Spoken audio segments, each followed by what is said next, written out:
Hello YouTube, welcome to the garage. A continuation of working on the Vapor Blaster here, and today I just want to kind of go over some things that I've noticed about the machine and some thoughts I have about it. Alright, so when I set this up, I had told you about it. I put the new compressor in and I ran a 1-inch pipe from the compressor over here, and I've got it necked down to a 1/2-inch hose that goes all the way over to the regulator. I'm going to zoom in here. Erica's got the enhance. I just have zoom, so let me do that so I can zoom in here. This is what I want to talk about. Okay, so I have a 1/2-inch hose coming up to it. This is a 1/2-inch regulator, and this is a 1/4-inch pipe that's coming out of here. Okay, and I'm no engineer, but I know a couple things and I know how to read. So I did some research, and there's a certain thing called the Venturi effect, where you go from one size down to a constriction, the pressure drops. Okay, that's the Venturi effect. Whatever pressure you have setting here, as you go into the smaller hose, you lose your pressure. There's an increase in velocity, and the kinetic energy you gain in the velocity is negated by the loss in pressure. There's no net loss in the energy, but as far as that's concerned, but with the increased velocity you have decreased pressure, and that's what the Bernoulli's principle. Like I said, I'm not an engineer, but I did a little bit of research, and whatever pressure I have setting here, I'm going to lose the pressure here, but I'm also going to gain velocity. So the kinetic energy that I gain offsets the loss in pressure. But it doesn't end there, because this hose goes up to the back of the machine. Obviously it's in behind the machine, and it goes in there in a 1/4-inch, but it comes out into the machine in a 1/2-inch. Okay, now as far as the Venturi effect and Bernoulli's principle and all that kind of stuff, it doesn't work in reverse. It's going from a larger hose or conduit and you have a constriction, the pressure drops and the velocity increases. But when you get to where it goes from smaller to larger, you don't have an increase in pressure and a decrease in velocity, because you don't have the volume to fill up the larger space, so you lose everything. You lose both velocity and pressure. So the last thing I would do, again, I'm not an engineer, the last thing I would want to do is, just before my pressure got to the gun inside, the last thing I would want to do is drop the velocity and drop the pressure. But that's exactly what you do when you go from a 1/4-inch to a 1/2-inch. And you see, I'm actually in the process of building a Vapor Blaster. I found there's several people online that sell vapor blasting plans, and the one guy I follow, Matt at How To Motorcycle Repair, he's an engineer. That's what he does for a living, and so he's designed plans and stuff like that, and he's also designed a gun used for either dry or wet blasting. But the thing I was concerned about, when the machine I'm building, I'm going to run a 1/2-inch all the way to the nozzle, because I said here I have 1/2-inch coming up to the machine, it drops down to a 1/4-inch, and then it goes up to a 1/2-inch.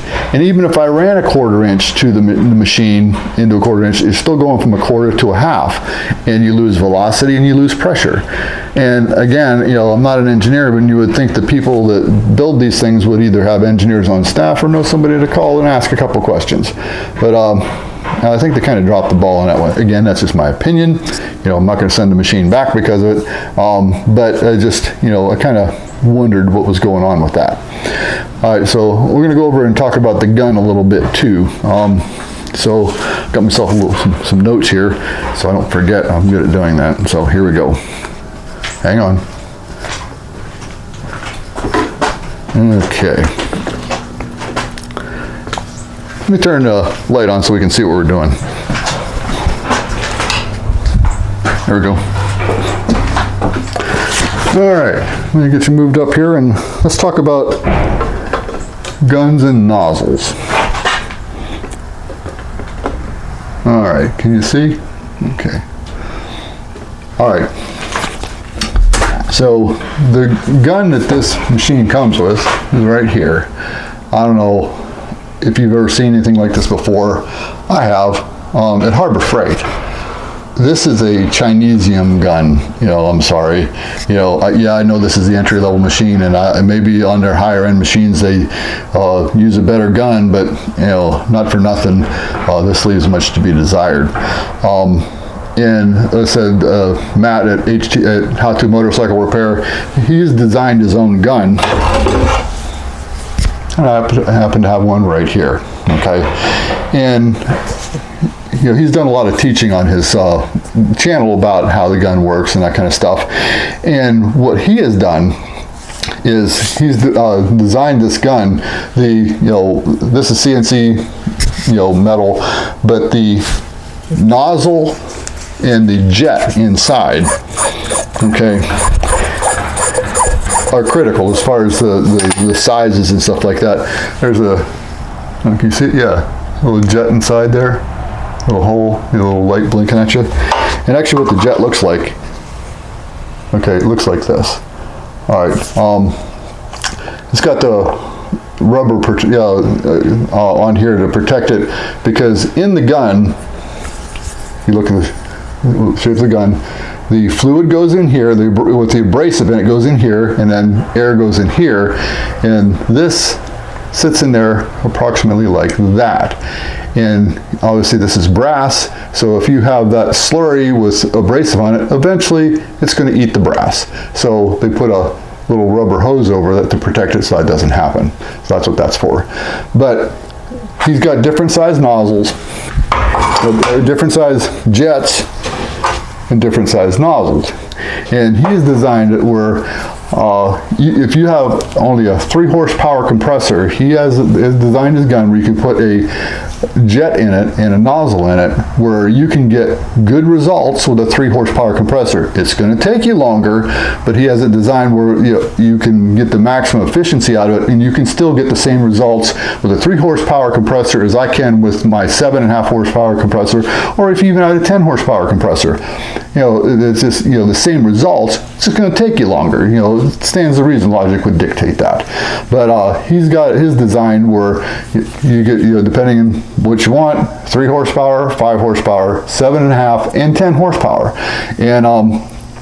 And so I initially bought the 5 horsepower one because that's the size compressor I have. I still have it. It runs my shop. But I bought the 7.5 when I got this machine. So I kind of went for broke and got myself a good bigger compressor that's dedicated to this machine. It's not hooked to the shop. The only thing it's hooked to is this machine here, and that's all I'm going to use it for. So but I did a little checking here, and as far as the 5 horsepower jet and nozzle from Matt's, the HEMR, the jet,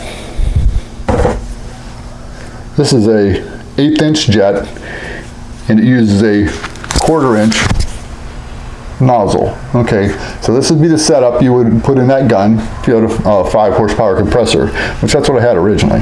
But then I bought the 7.5 horsepower, and I've got the 7.5 horsepower jet in there, and the nozzle, and the jet is a 5/32, and this is a 5/16 nozzle.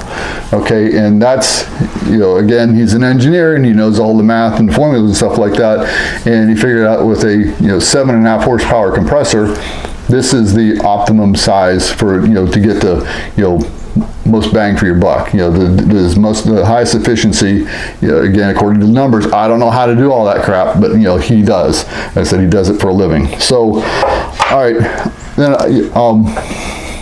as far as whenever you buy his gun, you have to decide, what compressor do you have? I said before, when it comes to this kind of thing, whether it be dry blasting, wet blasting, you buy as much compressor as you could possibly afford, because you're never going to have too much, really. And as far as, unless you go to a commercial one, that's kind of overkill. But most people can't afford a 10 horsepower compressor, maybe even a 7 horsepower, 7.5 horsepower, 5 horsepower, might be a little more affordable, but a lot of people don't even have that.